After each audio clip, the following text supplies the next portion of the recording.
Yes. Dude, so I was wondering, do you want to talk strictly like still life with Woodpecker? No. Or you I want to talk about everything. Okay. That's I'll what I even thought. tell you this. The reason why I was so excited to talk with you was because of the word. Damn, I forgot it. Choice? Nope. It's the word when things just keep happening and it's like aligned with everything you're trying to do. Synchronicity. Synchronicity. Nice. Because let me tell you how I read that book. Yeah. Can I have the book real quick? Yeah. Let me know the story. Wait, should we introduce ourselves? Yeah. All right. Well, I am Anomaly, and this is. I'm Nana. Nana's Bunnies. Yes. Nana makes a lot of bunny stuff. Make a lot of art, comics about bunnies. Comics, stickers. Yeah, you could check it out. Stories, right? Yeah. They used to come to me. The bunnies used to come to me in dreams. They're visiting me less these days, but they're really hypnotic, and you could check them out on Nana's Bunnies on Instagram. And we are meeting in the fifth dimension right now, so it all makes sense when you're here. We came together to talk about mainly this book, but also about life, because in the last time that I was talking to myself, I was talking about the being in a creator vibe. Mm-hmm. I don't know if that clicks any bells. Of course. Okay. Yeah. So in the creator vibe, I was just pretty much saying that you are essentially invisible to the general population that isn't on the same frequency, because it's almost like playing a chord with yourself, and once you play that chord of notes, unless other people can perceive that note, or just pretty, I guess that's the right word, perceive, you are just kind of weird. You're just like a shell of a person, but at the same time, that's what's being reflected back to them. And that's like why you just like click with who you click with, because it's just like, oh, like you're picking up my note, like pretty much. Yeah. I believe in that. Is there a bug? There was. What kind of bug? I don't know. It flew away. Okay. So yeah, in my head, I'm just pretty much walking in this fifth dimension, the higher dimension, the creator vibe, and I feel like you're on it. Yeah.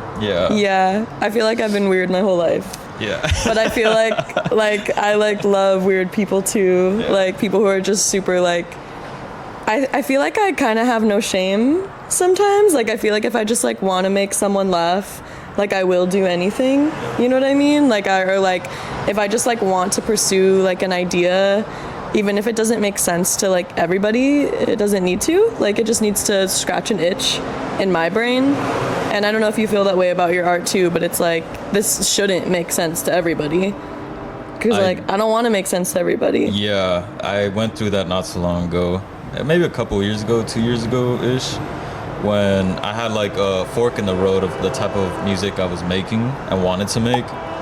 And it's kind of like, should I make stuff that makes other people feel good, or should I make stuff that makes me feel good? And try to find a middle ground between the two. And once I kind of asked myself that question, it really helped me just ignore the other notes that I didn't want to play. It just didn't connect with me, so but let's wait for the train to pass by. He's always trying to be in the fucking video, dude. Dude, like, I have not felt like I've lived in a city as much as I felt it this week. Like, really? Yeah, like the other day me and my friend watched her car get like broken into essentially, and she just like cussed out this guy, and then like the next day we both got our phones and wallets stolen, and then yesterday like I had to call the cops on two people who were like also just trying to break into cars and like disrupting the peace, and now the train. And I'm just like, I live in a city, like I feel like it's made me have thicker skin. Yeah. I just feel like I used to be like want to like kiss everyone on the cheek and like be nice, but I've like had to be like fuck off like to people like out in a street, and I've like never had to do that before. But like, yeah, you change. The city changed. The train will change you. Yeah, the train will just make you realize that this world is bigger than you. Yeah. Like, what are you gonna do? I don't know, dude, I'm such a sensitive little like bunny. Like I don't like in my heart, I don't want to like yell at people and tell them to fuck off or anything like that's like so against my nature. But like when you're coexisting with all these people, like you literally just have to like do it sometimes. Yeah. It sucks. I relate to that because I constantly wish I lived in a world where everybody lived not crossing that line or that boundary of respect, but everybody's level of respect is different, and it's like that's what opened my eyes out here is just what works for you might not work for me, might not work for him, might not work for her, and we are all in this small radius of the world where we have to coexist. Yeah, and you're like a peaceful dude. Like I feel like you like your energy's peaceful. Every time I talk with people about you, like they're always bringing up that you're just very chill and like just like calm. But like I do feel like you have the capacity to call someone out as well, and I don't know if that's from like you living in a city or if like you just like have that in you, because I for sure did not have that in me until I moved here. So Interesting. It's made me a monster. Do you remember the moment where it kind of like came out? Like, yeah, it was low key. No longer a bunny, you're a rabbit. Yeah, yeah, I'm like a jackrabbit. Dude, yeah, I remember I was opening up my shop and it was like 6 a.m. and this garbage man, fucking jeez. Okay. Garbage man. He was also trash, like as a person, but he just started yelling at my coworker at like 6 a.m. and was just like getting on her. And I just remember I like faced a moment in myself where I was like, you have to stand up for this woman, but also like you need to be rough about it because he was rough and he's like not gonna listen to you if you're nice. Yeah. I just like knew. And so I just like went off on this guy. Like I tried to do it respectfully. And I feel like I did, but I remember in that moment that was like the hardest I had ever been. And he like backed down. He looked like a scared ass dog. Like he was like, he apologized. And after that I like took a deep breath and my friend like put her hand on my shoulder and she was just like, that was amazing. Like I've never seen you like that. And I was like, I'm different now. Wait, what about you? Do you have a moment like that?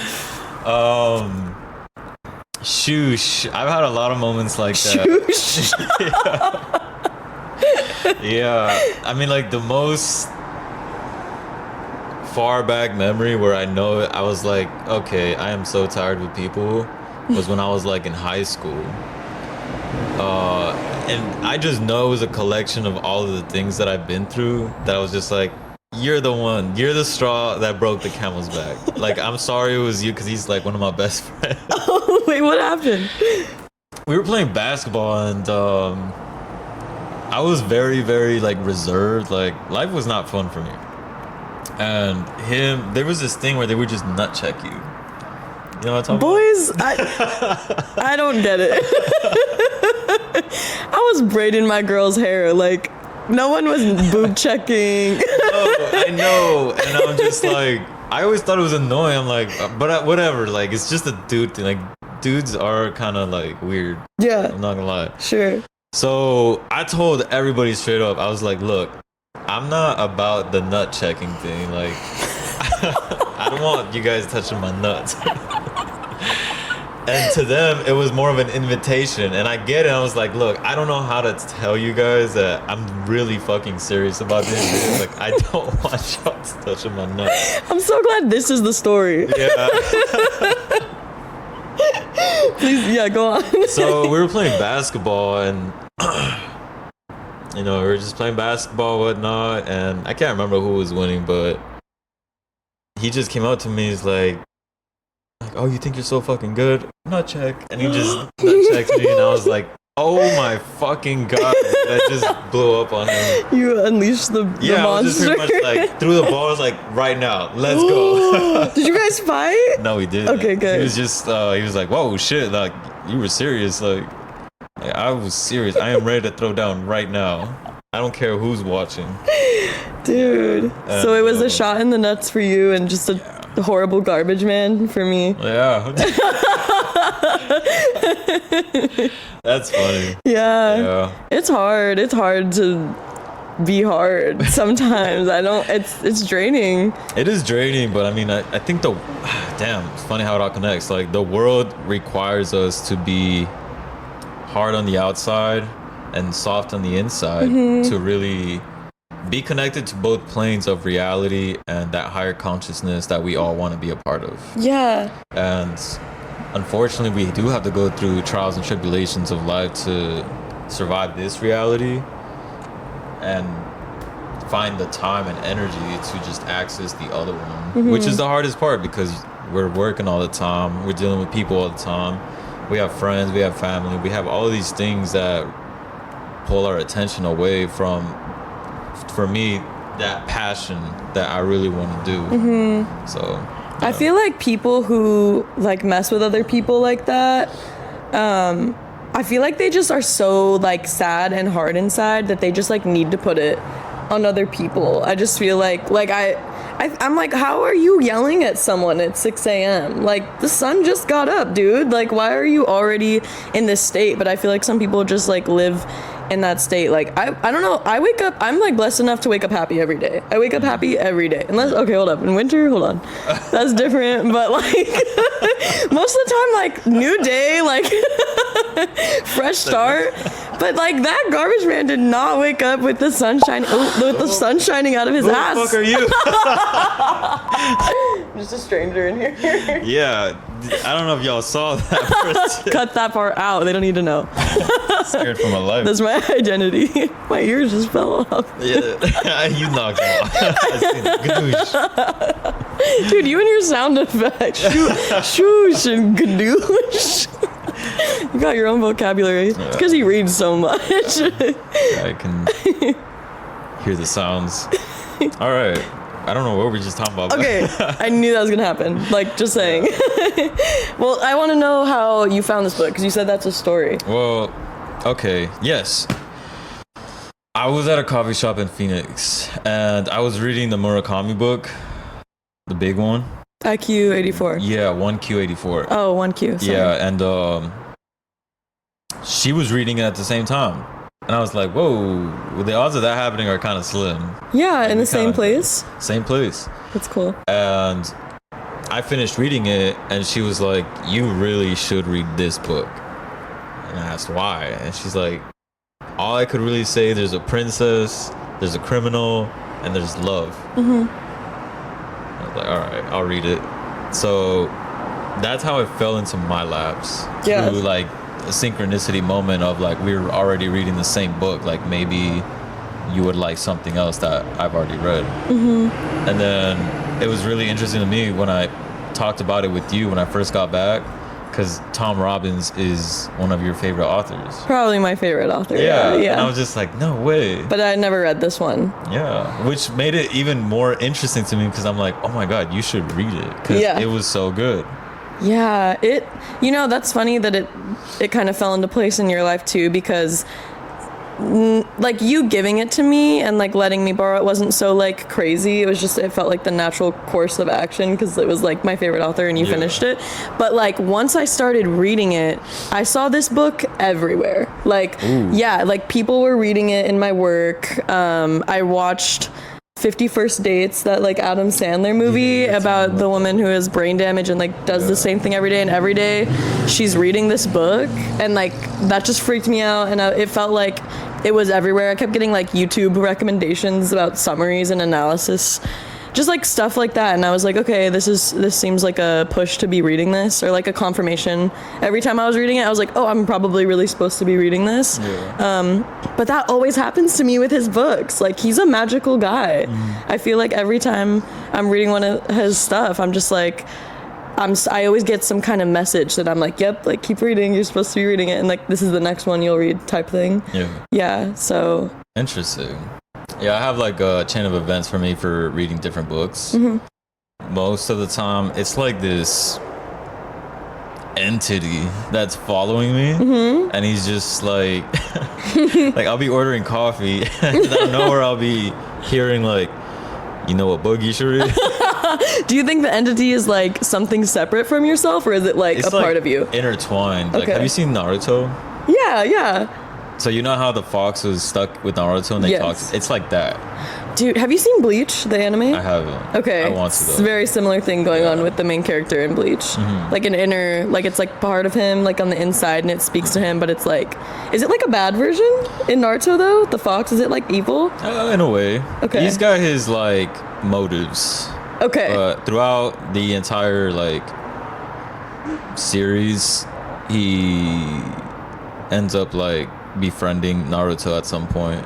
Okay. Yeah, but it takes a long time. Gotcha. Yeah. So that's just like the fox in you, who's like, you need to read Yeah. this book. I call him Anomaly. You really? Yeah, Oh, whoa. that's who's talking to me. I never knew that. I like always wondered where Anomaly came from. I Yeah. didn't know that. Yeah, he's like way inside my brain, and he's just Whoa. like constantly telling me like, do this, do that, do this, do that. He's like the guy who points and you just like follow. Yeah, he's like the in video games. He's just like that creator, the creator vibe, I guess. Which is why like the more I'm connected to that essence, the more I realize I'm being led towards a greater lifestyle. Yeah. The more I listen to him, because the thing I always tell myself, I'm never gonna leave myself astray. I'm never gonna abandon myself, and I'm never going to like put myself in a position where there was no value in this experience.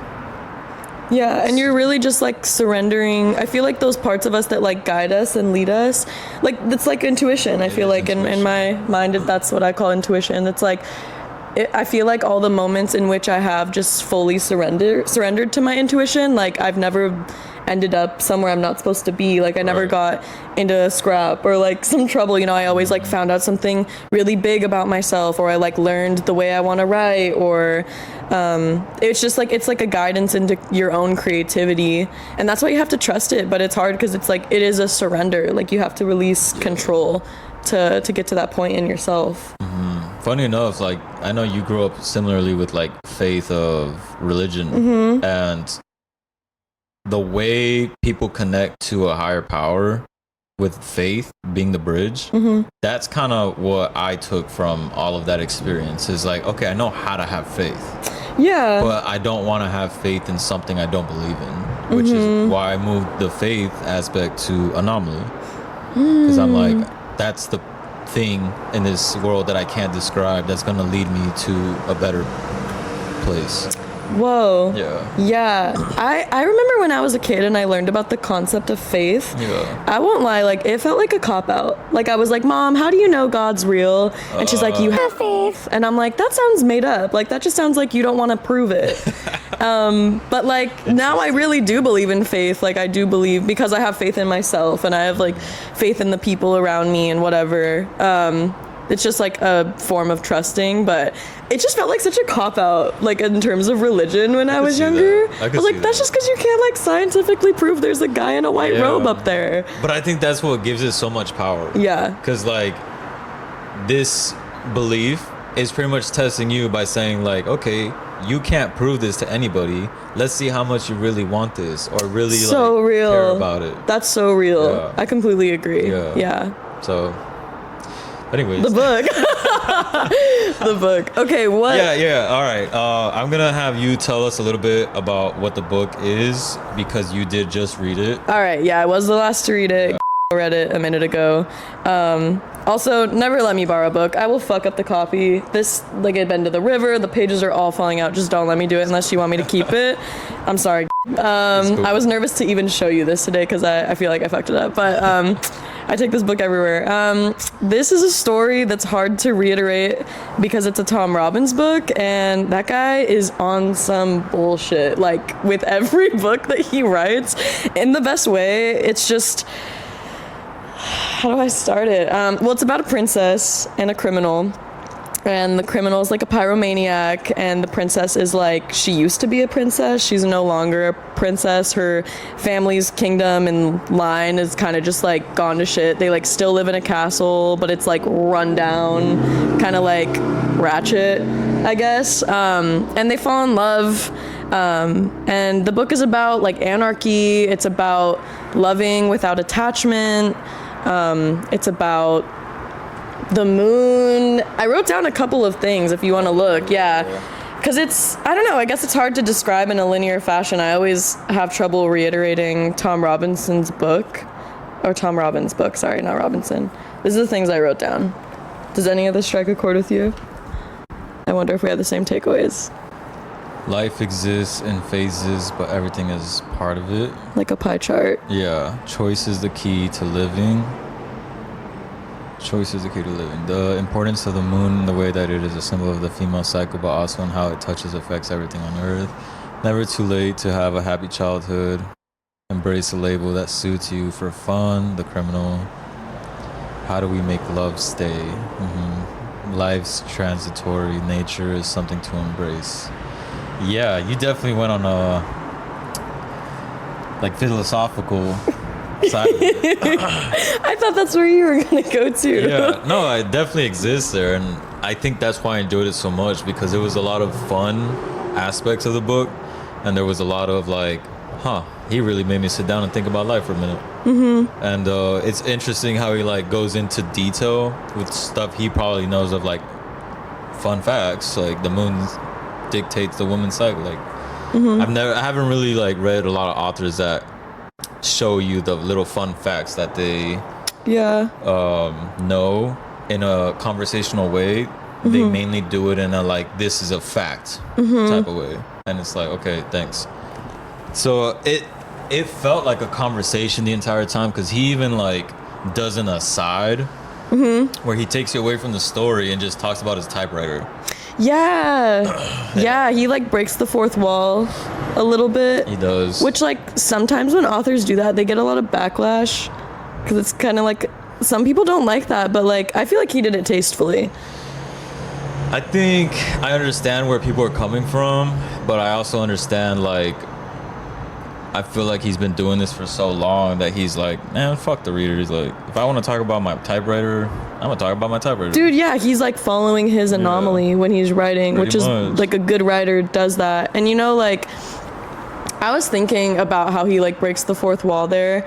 And there's this whole like philosophy about literature, how it's like something to get lost in. Like you like get a book and you're supposed to be like transported into a world. It's like a way to travel. And if you break the fourth wall, like you're kind of taking the reader out of that. And I think that's why people don't like that. But like he's so good at it that I don't care. Yeah. Like I don't care that I'm like aware I'm now in a book. You know what I mean? Like I want to hear what he has to say about his typewriter. Like it's like a little aside. Yeah. The way I like took it in was, it's like someone that's really fucking good at basketball. He's going to play with you. Like it's almost laughable if he took you so serious. Like if you played an NBA player, he's not gonna play you like an NBA player. And that's what I think he was doing with his book. Like, I'm not gonna write the best book ever. Like, I want to have fun writing it. Yeah. So like the NBA player would probably just try to do it as relaxed as possible, but he knows you're never gonna beat him. Yeah. Because at any point he can just turn on his NBA like level of playing and just shit on you. I love that phrase. Yeah. That's how shitted on. Yeah. I love that phrase. It's always been one of my favorites. It is a pretty good one. Yeah. What did you think about like I feel like in this book the whole like theme of like it's a love story. Like it's like a fucked up Disney love story. Yeah. It's like an out of style princess. She like has a miscarriage on like the football field. She's like a cheerleader. It's like not pretty. Yeah. It's not like a good Disney princess. And then like he's like a pyromaniac criminal. And they're in love and they fall in love. And he talks a lot about like the kind of love that they have, Le Cherie and Bernard. They talk about their love being like anarchy. Because he's like, I love you so much, like I love you for free. Like you could change, I don't have to label you. Like we don't have to like say like, oh, we're monogamous. Like I just love you for free because I know you and like you understand me. And I feel like that's really cool. Like I liked that theme in the book because like love does come with a lot of attachments. I feel like it always has been. I feel like we're getting farther from that. Yeah. But like I think deep down people really want that too because it makes them feel stable. to like be like, oh, you're like my partner, you're my husband, you're my wife, like I'm gonna put this label on you. But like he's like, no, like I believe in anarchy, I believe like there isn't any rules, like love is just an emotion. Yeah, I appreciated that aspect of the book because it was a reminder of what people wanted to experience in life. And I mean, I feel like he has experienced it and has analyzed it enough to really understand it, to put it into words. And it did like reinvigorate good word. yeah, like my that youthful passion, I guess, towards love. And it just made me realize like I related so much with the bomber. Cause did you? Yeah, especially like in that moment where he was like running away and a reporter found him and he's like, I'm gonna talk to this motherfucker. Yeah, like I don't know what it was, he's just like, I'm too smart for these people.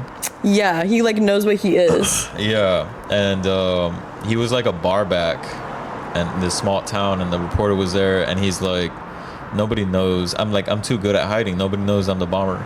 Like, I could do an interview right now with this guy, no one's gonna know it's me. Yeah, he's not hiding because he's just like that good. Yeah, and like, you related to that? Plain sight. Well, I relate to what he said in that report where it's like that moment of rebellion. Like he was talking about like just be who you are in the utmost level, because if you're not, you're just a fraud. You're just living a life of fraudulency, and it's like, I'm a bomber, I can't take that shit away. Like I'm a pyromaniac. Yeah, he like knows he's the best too. Yeah. I feel like the like almost like blind self-confidence. Sometimes he writes characters like that. Like in some ways they're kind of one-dimensional because like he labels them. He's like the criminal, you know what I mean? And so you can kind of only see him in that light. But he also has this like stark self-confidence. And I feel like the princess has that too. Like she's like so firm in her beliefs. Like I really liked the beginning of the book when they went to Hawaii too, and he like blows up that convention that she's supposed to go to, and then they get drunk and like make out at the bar. Yeah. That was a really like once I got to that point in the book, a few pages in, I was like, oh, like this is gonna be absurd like the rest of his books. I will say this was not my favorite from him though. Really? No, I think it's because it was so short. I liked the size of it. It You was like the like, size? why, to me, just tell the story. Pretty much is what I got from here. Is just like tell the story, add in those things that you want people to get out of it, but like just write a story that's easy to read, fun to read, and let people kind of take whatever they want out of it. I was looking for that scene because when he was talking to that reporter, he was saying some real fucking shit. About being a criminal? About being a criminal. I might be able to find it. I remember... I think you might have. In here? You wrote a quote on, like, choice. Choice. And I'm pretty sure he was talking about 190. choice in that. Let me see. It's kind of deep into the book. But yeah, he was... Oh, the pages just fell. I told you, I literally messed up. No, I thought it was just a saying. It was. No, I truly messed up this book. Damn. Yeah, that's all you. I read it. I read books how I want to. Okay, we'll keep that for later. Yeah. Dang, I'm sorry, man. No, that's cool. Because I remember when we were hanging out, when you first got back, you were like, I found this book, and then you pointed out a paragraph to me. Yeah. And it was the interview. I don't remember where it is, but... Yeah. Beep. But I remember I was like, ooh, now I want to read that book. Yeah. That was a really good sentence. Ooh, it was so interesting. Oh, I wrote it in my notebook. I should have brought it. Oh, dang. But what I got, like that moment in the book really hit me because authenticity was the word that I was like, I'm still vibrating on authenticity. And that moment was pretty much him saying like, whoever's not living authentic is the biggest fraud in the world. Like you can't blame a Ponzi artist for taking advantage of you because he lived up to his standard of being a Ponzi schemer and got you. And who are you? You would ask. Yeah. Who are you? Someone who doesn't get like got? Well, guess what, buddy? You just got. Yeah. Like, who are you now? Like a fucking loser. Yeah. Yeah, I enjoy like his attitude a lot. Like he was like, yeah, he's so like badass and like intangible, but at the same time he like loves this random ass princess and like is like telling her, like, he's actually very romantic in the way that he kind of like explains his love for her too. But I going off of like the choice thing, I think the reason I wrote down this page is because I think like, okay, let me just read this actually, because then I'll like form my opinion about it. Okay, so it says, they decided to take a further daring step. They would try sending a word from their dimension into ours. He's talking about how like the ancient like peoples from like other dimensions like sent a word to Earth, and this was like the word that kind of determines everything, and the word's choice. And he's saying that it's like choice puts like the free in freedom, takes the obligation out of love. And he says this one sentence that's so cool. It says, it's the word that the cocoon whispers to the caterpillar, because like in the cocoon, like there, like you're either gonna stay in it or you're gonna like break out, you're gonna like evolve. And like, what is that process of evolving? Like, it's choosing to evolve. I feel like sometimes you evolve naturally, sometimes it's like your destiny, and you have to like make that conscious effort to like change as a person, to trust your intuition more, to be the artist you always wanted to be, you know, like to listen to the voice in your head that's like egging you on. It's like a choice. Like if you sit there and do nothing, like nothing's what you're gonna get, I feel like. And I liked that in the book, like that. I've definitely meditated on that a lot since reading it. You know, I have a question. Yeah.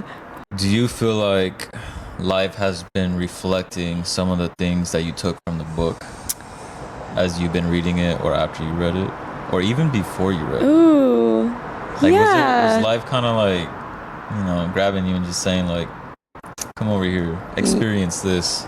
Yeah, I feel like I'm like a bunny, but I'm also just like a mortal.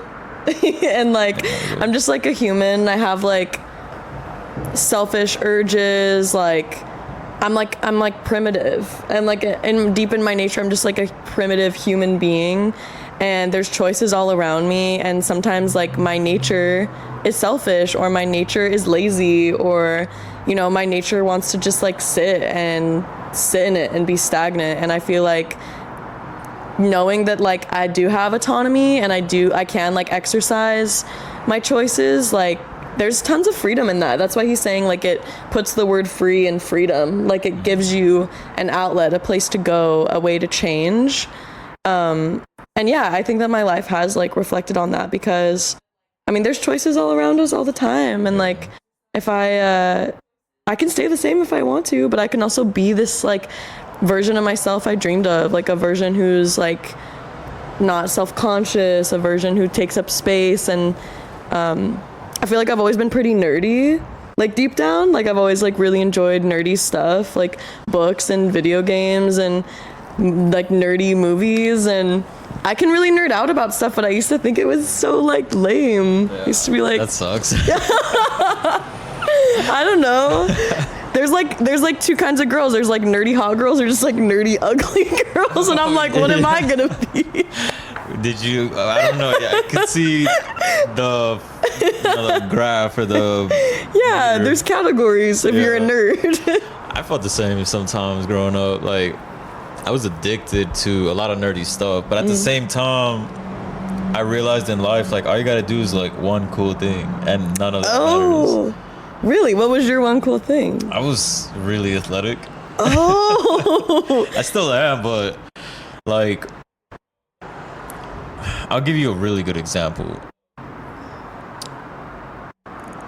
In high school, I was in PE, and I've always been a quiet kid. Like, I did not want attention. I stayed away from it, and I was in PE in senior year, just trying to take it easy on my last year of high school. And we were playing dodgeball, and nobody knows me except for my friend.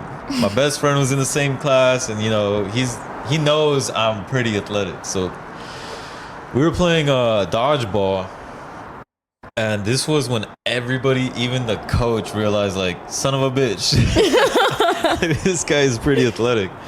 And we run to the balls after like he blows a whistle, you grab the ball and you run back, then you can throw it.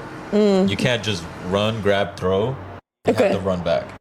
So I do that, and there was this guy on the football team that was there, and you know, they puff their chest out a lot. The people on the football team. Of course.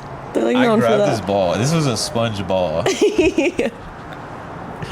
I grabbed this ball and just bombed it, and it hits him straight in the face. Really? And he gets knocked back. He's wearing glasses, and he starts having a bloody nose. This is why I fucking hate PE. This is why I hate PE. Always some bullshit like this is going on. You're just Oh my God. you like just got out of math class, and like this jock has like a bloody nose, and then, Dude. but this is how you earned your stripes. Like this is why everyone's This like, is when everybody was like, you know what? Everybody grabbed their ball and squished it, and they're like, there's no fucking way. Like, it's a sponge ball. He had a bloody nose, his glasses were all fucked up. damn, dude. The coach was like, God damn. Oh my Like, god. Lord. So bad. I was like, I had no idea that was gonna happen. I thought it was a sponge ball, and it was But you're just that strong. You were just beefed up. That happened, and there was another time where we were playing like flag football, and the guy, I was on defense, and this guy was getting a ball thrown at him, and he caught it. He was running already, and I had to pretty much grab his flag. Well, the way that we were going is you're that someone, right? There was a girl right there. He was like over there where the camera's at, and I was over here where I'm at, and we were going to crash into her. And we both looked at each other, the guy with the ball and me, and we just knew, like, I ain't stopping. And I'm like, well, I'm trying to win too, so it's like, fuck, like, we're about to crash into this girl, and just That girl would have been me 100%. I'm always this girl in this situation. Yeah, she curled up into a ball. And This is so me right now. I feel like I was here. I feel almost triggered. Yeah, it's so funny because she was like,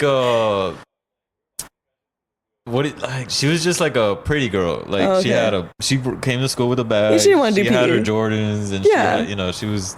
Was she like a hot Cheeto girl? Like she would walk the mile? A bit. Okay, I totally would have gotten along with her, first of all, or have been her. And she started screaming, ah! And the coach was walking the whole thing. He has the ball. Everybody's watching. So I'm just like, shit. So I grab her, spin around, and like This sounds like oh my a god, movie. it was intense. And I grab his flag and I tumble down. I throw her off so she can stay up, and I fall to the ground with No the flag in my wonder you were respected after this. This Yeah. was like a hero movie scene. The coach was like, son of a bitch, that was dumb as shit. You Like, got the good job. Anyone who earns the respect of their PE teacher, I'm confused. Like my PE teachers were assholes. They were like the mean. They were like cool. they were like bullying 12-year-olds. But Yeah, you like he was- earned his respect. No, he was a dick. Like, he bullied the shit out of some kids. Like, there was this one kid, he was a little slow. Okay. And the thing that made him easy to pick on though was that he puffed his chest out like he wasn't slow. And it's like, all right, dude, like, yeah, whatever. He's like, no, I'm the smartest motherfucker in here. It's like, all right. All right. The coach had enough, so he would always pick on him. Damn it, dude. Yeah. The coach would pick on like the slow Yeah, kid? but that's what made him cool, because everybody, it was like, even the guy getting picked on was like, all right, coach, because he's his coach in football as well. So they're like, had this already like established connection. Yeah. They bicker all the time. I Like feel older like. brother, little brother. Do you even need credentials to be a PE teacher? I feel like they just like let like random. I think you gotta know some about athleticism. I feel like yeah. But like I swear, like my PE teachers, we did like Foursquare. Like, do you ever played Foursquare? No. You're just like, it's too boring to even explain to you. Honestly, it's just like not. It's not even athletic. It's like a little silly Did game. you have a ball? Yeah, there's I a played ball and Foursquare. That game is hella. athletic. Oh hell yeah! What do you mean? I was probably playing it wrong. I was just standing there like itching my pretty butt, like competitive, hanging out. I was the type of dude where I would make a non-competitive game competitive. I'm like, dude, I can't tell you how the opposite I am. Yeah. I'm like, if I'm playing a game with someone, I like want them to win horribly. Like, I do not want to win. Cause like then I'm gonna get attention and I don't need that. I just will be nervous and like, but the thing about me that I've noticed is like every time I do play a game with someone, I will always win because I do not want to win. And I feel like that's the way it goes. Like I feel like if you don't want it, it's like, here you go. And that like goes for life too. Like if you just like really want something, sometimes you just don't get it. Yeah. Like, I feel like you gotta, like, practice that detachment. Yeah, But then, the fact that that started making me win, then I started caring, and now I don't win anymore. Oh, damn. It was mine for, like, a second. I had, like, a golden age of just, like, being the least competitive, and then I started playing chess. Ooh. And now I care about winning a little bit more, and I never win still. Yeah, you remind me of, like, people who, I mean, you used to dance, or you are a dancer pretty much. Yeah, I used to dance now. I don't know if I call myself dancer anymore. I think it's a spirit. Like, okay. I love that. It is a spirit. Oh my god, Gabe. Yeah, I think if you're a dancer, you have that spirit in you where you go through life as a dancer. Like, okay. Dancers are very, like, feely. They feel things. Just keep talking. Just keep talking. I, like, love where this is going. Yeah, the last dancer that I was talking to, she was just so in tune with her body, and I was like, son of a bitch. Like, that is, I don't want to say fearful, but courageous. Courageous is the word, because, like, somebody who's never really been in tune with his body, it's like, wow, like, you allowed yourself to swim in the depths of not knowing, maybe even not feeling, or feeling so much that you got to a point where you are like kind of in control of how you move. And with movement comes a lot of emotion. Yeah, the body holds a lot of emotions. And I feel like if you're familiar with your body like that, then I love that you said it's like a spirit. I've never thought that, like, oh yeah, I have like a dancer spirit, but like I think I do, because every time I'm like, especially like when I went through my big breakup, like right when you and me became friends pretty much, and I moved into that apartment, we used to be neighbors, we moved into this apartment, that was like the first time I had ever lived alone. And I remember I had this ritual where like every night, if I started feeling sad, if I started feeling like the emotions of what I was going through was too much, I would just like dance in my apartment. I would just like turn my lights off, I'd put AirPods in, I'd scream, I'd like touch the walls, like I would be feral and insane, and like it was awesome. Like I feel like I'd processed, I'm good now. Like I feel like I like processed everything, because I was just like, I was in it, I don't know, and I just let myself be that way, and maybe that's because that's my spirit. But now I'm like, I want to dissect like everyone in my life. I'm like, what's your spirit? Like, what's your spirit? Are you a dancer? I know you like to dance too. I'm doing it because I feel like I've been blind my entire life, and it's just a way to process emotions that I've never explored, that people around me has always done. And I mean, initially I just wanted to be able to, like how I told my friend is, I wanted to walk with flavor. And, love that. Yeah, that's amazing. And I've heard about like how your body holds emotions, especially after I started like taking stretching more serious. But now I definitely want to explore dancing just to see who I am on the other side, after going about it in a way where I kind of want to like be good at dancing. It's like, what is the world going to present itself to me after I allow myself to feel things more and allow myself to be more free in feeling them? Because I think that's where the fear lies, is I'm going to shell myself up to not feel the things I don't want to feel. Yeah. You know, it's like protecting yourself. Pretty much. Yeah. Pretty much. That's awesome. Yeah. Okay, so do you feel like, to me, if like you asked me like, what do you think my spirit is? I feel like you have like such an old spirit. Like I feel like, I know people say like old soul and stuff, but you're like an ancient like philosopher. You're like a time traveler. I feel like you just know stuff that people do not know. And I also feel like you don't share it all, which I think is good to do. I think it could be dangerous if you just like say everything you know. Yeah, You're like a Renaissance guy. I will tell you one thing.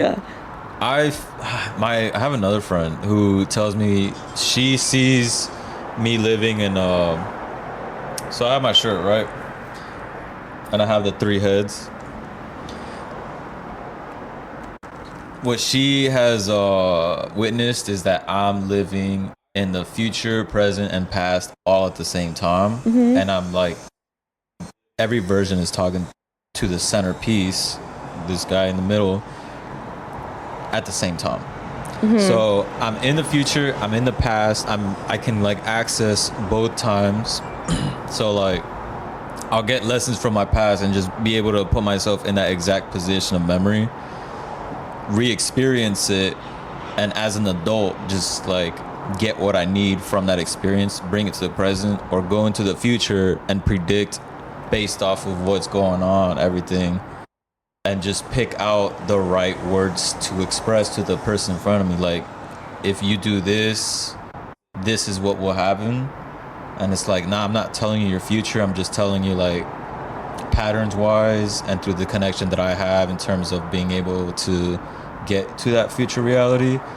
Following this path will get you there. So I do understand that for you. I feel like you're like I feel every time we have conversations about technology, because I feel like we've had like a good handful of conversations about technology, I'm always like, I don't like it. I'm just like very adverse to technology. I just don't enjoy going on my phone. When you were setting up all this stuff, I was like, I don't even know. I was just like hanging out. I didn't even know what was going on. I don't know how to set up a computer. So like out of my line of vision. But like you like think technology is great and you think where we're going like is inspirational, and like you talk about it really optimistically, but also you're like the dude who I imagine, like if I'm like, what's Gabe doing right now, I imagine you in like a dark room with like a candle lit and like you're like writing in scrolls like with a quill pen. So you're like in the future, you're in the past, but then also when we hang out, like you're a very present, grounded person. So I see that for you, that like past, present, and future thing. I feel like I completely understand that being your thing. Yeah, I guess if there was a spirit to put a name to it, I think time traveler would be the right one. Really? Yeah. I don't know what else you could really add to it as a detail to give it something more concrete. But have you seen Altered Carbon? No. Movie? It's a show on Netflix. Okay.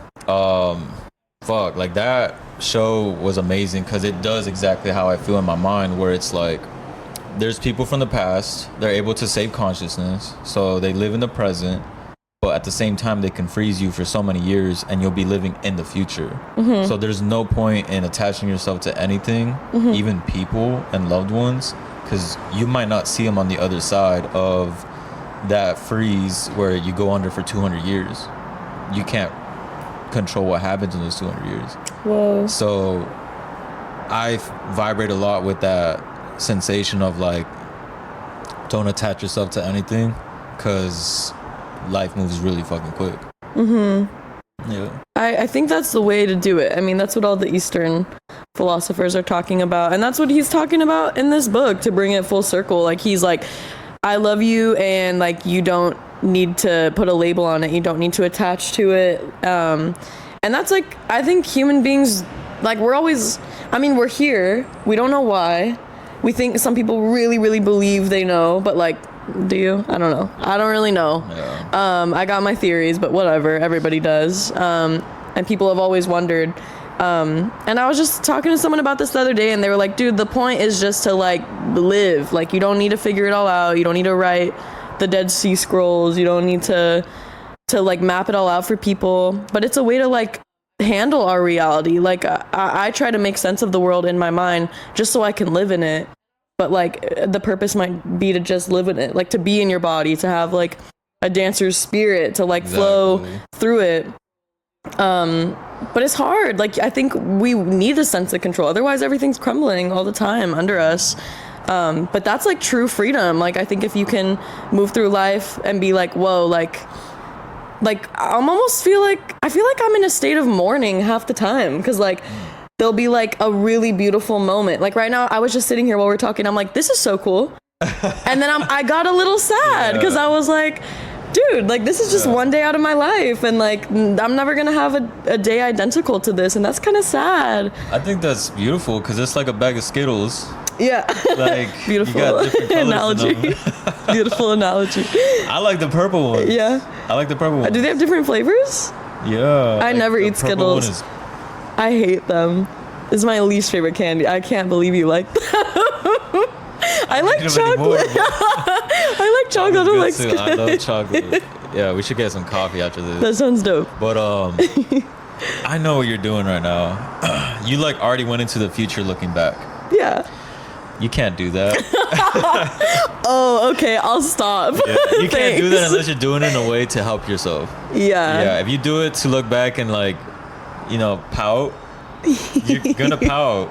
You're gonna pout. I be pouting sometimes. Yeah. Dude, like I'm just like a sensitive bunny. Like everything is so special to me that when it's gone, I'm like, fuck. But like the problem with that is like there's always another special moment, and instead of being like, that's okay, there'll be more special moments, I just keep looking back and I'm like, that one time me and my friend cried on my porch because like we were having problems with our mothers, and we're like we held each other like so beautiful, and I'm like getting sad that I'll never have another moment like that. But like there's all kinds of better moments. And that same friend, she always tells me, she's like, oh, you have to make room in your life for miracles. Like you have to be optimistic looking forward, you know, like you're gonna get more moments like that. Yeah. But when the moment's too good, I'm sad because I want it to stay.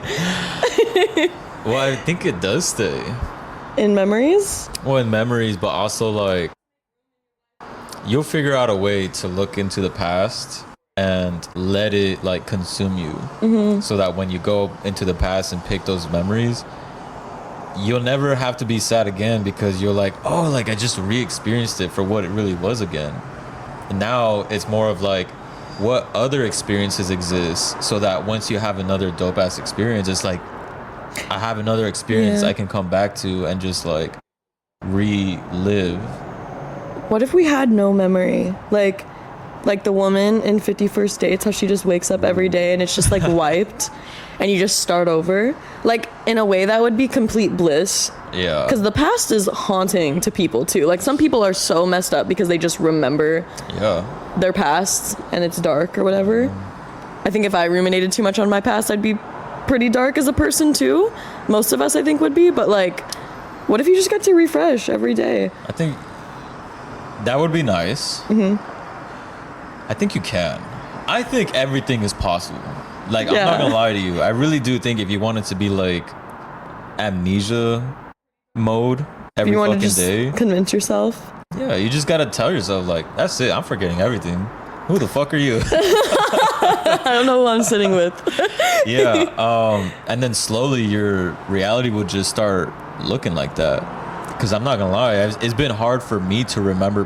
My biggest thing is I can't remember people's names. I remember your face. But Same. And I kind of related it to me wanting to forget my past. And how much I tried forgetting that I started forgetting in real time. Oh, shoot. Yeah. Oh, that's crazy. Yeah. I understand. Yeah. I understand where you're coming from. I have a really hard time remembering people's names too. I just feel like too, when you live in a city, like you're meeting way too many people every day. Especially like I feel like you and I are like prone, like we're the type to like talk to strangers. Yes. And so like you're just on a daily meeting all kinds of people, and it's hard to like keep up. For me, like I remember someone's name if I have a good conversation with them, or if there's some kind of like shared memory that I'm like, oh yeah, I remember you. I realized I'm very like intentional. So if I didn't remember your name, I was probably not invigorated, or I just chose to not remember your name. Maybe you were just time traveling in that moment. Maybe. Because you do meet a lot of people. I do meet a lot of people, I'm not gonna lie. And I kind of already told myself, like, if I'm not meeting someone that's helping me feel better, I don't even want you in my life. Period. Like, why? What's the point? Yeah. Like, I don't want to be around someone that's constantly making me feel like it's hard to live. Yeah, and that goes back to choice too. Like, do you ever have a conversation with someone where they're just like, oh, I just like hate my friends and I just like hate where I work, and you kind of like, you feel for them, but you're also like get up, like get new friends. Like there's like endless possibilities in this life. Like you get, for the most part, like you can really choose. Some people are really truly stuck, and I think money has a lot to do with it. Like money is infinite possibilities, and so like, but people who like have money and have resources but are like stuck, it frustrates me because I'm like, I don't have that much money, but I can remove myself from a situation if it doesn't make me feel good, you know? Yeah. One thing I always try to do is give people the benefit of the doubt. That's good. But the thing about me is I give you one. I give you get one chance. If you fuck that one up, you have to like chase me if you want to re-experience a moment with me. Because I'm like, I already know where you're taking me, and I don't want to go that way. Yeah. But I'm always down. I'm down to do so much shit. Like, you know, like my brother. You want to go hitchhike to Alaska? All right, dude. Yeah. I don't think we're gonna make it, but I'm down to try. But you're gonna go, yeah. I'm gonna go. I like that. Yeah, you have a very, like, it's not hard for you to say yes to stuff like that. Yeah, definitely not, because I know that's what life's about. And like, I always ask myself, who am I? Like when I was down and dirty, like I wanted someone to reach their hand out and just give me an opportunity to experience something else than the reality that I was living. So I always tell myself, like, who am I if I don't reach out my hand to the same individual going through the same process? Like, I would like to be able to affect other people's lives in a positive way, even if it's something small, like just buying them an oatmeal cream pie. Yeah, that's very moral. Yeah, that's very like earnest. I respect that. Wait, I wanted to ask you, what do you think you're gonna be like when you're old? Shit. I think I'm gonna be cranky as shit. Like, I'm doing so much to fill my soul with like positive doings right now. Yeah. I think give me another 5 years, I'm done. 5 years? I meant like when you're 80, dude. I didn't mean in 5 years. Oh, you're gonna be horrible when you're 80. Oh, I'm gonna be a bitter old man. Oh no, I can't see that for you. Shit. I feel like you're gonna have a life full of these experiences. I feel like you're gonna be tired, but like I'm gonna be tired of people for sure. Yeah, do you think you're gonna be recluse for sure? I don't think you're gonna be living in a city. I think I might. Like, I Really? might be among the people, but I'm gonna be like, whatever, dude. You're just talking right now. Like, let's go. You're gonna be like in ruining yourself my still. day. You're gonna have like your own cave to go into. Oh yeah, I'm gonna like not let people, because I'm gonna be old. I'm gonna have the privilege of an old person. Right. Like, I'm going to use that shit. Privilege of an old person. Oh yeah, young man. It's a long line. My nap time's in 2 hours. Do you mind if I just cut in front of you? Yes, sir. Go ahead. You're a good one, dude. I feel like Americans are so mean to elderly people. Like, if I ever make it to old age, I'm not living in America. They're mean as fuck to old people. Dude, okay. I love old people. I don't like old people. But I have a reason. Tell me why. Well, I like some. I don't like every old people. CNA. Okay. A nursing assistant. I remember that. All I did was take care of old people. All right. And I saw the reality behind it. Oh, I'm sorry. That's okay. The only old people that I think are respected are the ones that are still functional and like actually have wisdom to pass down. Oh, Everybody you're right. else though They're is just literally senile. just like, the guy I was with yesterday almost got ran over by who? An old person? An old person. An old person. The old person didn't even react. They never know when to stop driving is the thing. I see old people on the road all the time, like, someone needs to do something about this. This is bad. You know what? I'm gonna tell you exactly when I stopped really, really like being nice to old people. Okay.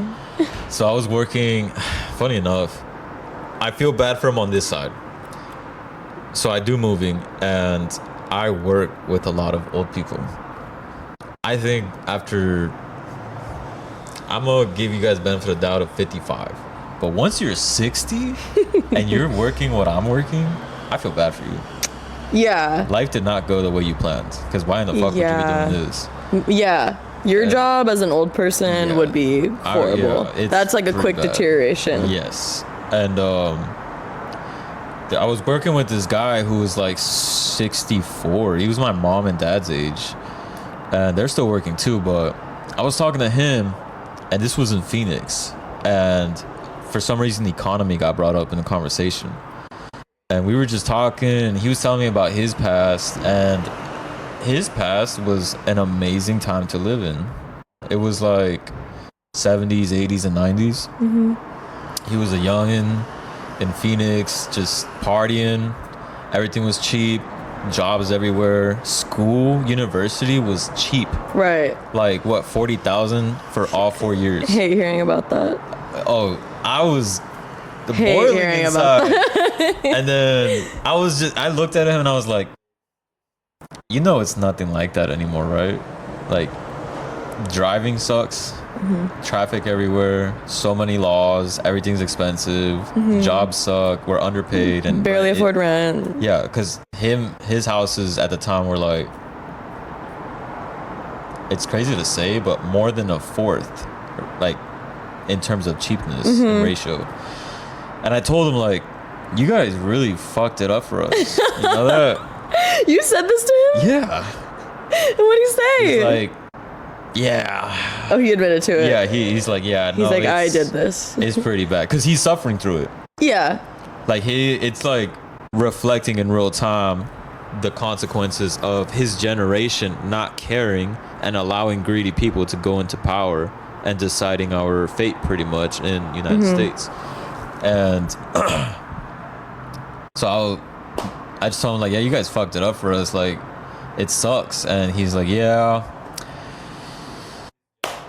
There's nothing we can do now. What? That's not true. That's for him. Oh, for him, yeah. He's done. Yeah, he's signed out. Like, all right, good luck, guys. Dude, yeah, he's just leaving us with this mess to clean up. Yeah, and he's a cool guy and everything, but he has grandkids. Like, what am I gonna do? Yeah. You know, so I'm just like, yeah, you know what? After that conversation, I was like, old people clocked out. Yeah, you guys don't have any wisdom for me because yeah, I feel like they have the amount of people in T-Mobile that I helped do basic stuff like put a password on their phone. Old people. Sure. I'm like, nah, bro. Old people or like me, because like I still like I went to the Verizon store the other day because I got my phone taken away, and I feel like the guy was like literally shocked at how little I knew about like my own phone. I just stay away from it. Like I don't. Dude, it's not real life to me. Like, it's another dimension, being on a phone or, like, using technology. And it's, like, a dimension I don't really care about. Yeah. And, like, I know you think it's, like, such a cool dimension. And I know people, like, it is cool in a way because, like, we literally created an alternate reality where, like, we can go and, like, hang out. And we can go and, like, show each other pictures or videos or share ideas. And, like, you know, it's crazy. It's the future. But, like, I just would have done better, like, during the Bubonic Plague, I think. Like, I'm meant to be, like, carrying around a candle in, like, a little sleeping nightgown and, like, reading, like a Charles Dickinson. Like, I don't know. Like, that is... Renaissance time. I don't know about the Bubonic Plague. Okay, not the Bubonic Plague, but, like, I just, like... Just take away my phone. Like, and the universe did. Like, the universe literally, like, someone stole my phone the other day. But funny. Yeah, the guy at the Verizon store was... You know what I was thinking when I was at the Verizon store? What? If you're just, like, alone in a room with a stranger, because it was just me and this guy, this Verizon worker. Whoa. If you're, yeah, he was just working that place by himself, and I was the only customer in there. If you're just alone in a room with a stranger in, like, a safe setting, because, like, he wasn't going to do anything weird, he's, like, working, they'll just, like, tell you anything. Like, if you just, like, be, like, the listening type, I learned everything about that man. Oh, really? Yeah, we had, like, 40 minutes together, and he was like, my best friend was addicted to Xanax. Like, he stole my Xbox, he stole my PlayStation. Like, that's why you have to... He's like, I paid for him to go to rehab. Like, he was just, like, telling me absolutely everything about his life, and, like, we're just waiting for my iCloud to set up. You know what I mean? And I'm, like, barely saying anything, but I'm, like, just listening. I feel like if you're just, like, quiet and calm and, like, sharing space with, like, a stranger, sometimes they'll just, like, they'll tell you about their lives, and I love when that happens. Like, I can't lie. You don't like that? I'm like, tell me more. It's gotta be juicy as fuck. It was juicy. He got all of his shit stolen from his friend. That sucks. It was, like, juicy. I was like, maybe it's because, like, a part of me's a little nosy, so I was like, and then what'd he do? Like, I just wanted to know. Maybe I was egging him on a little bit, but he really, like, told me everything. I was interested in the story. Yeah, you're playing skip ad. It's like, did you want me to skip ad? Go back to the story. I'll do that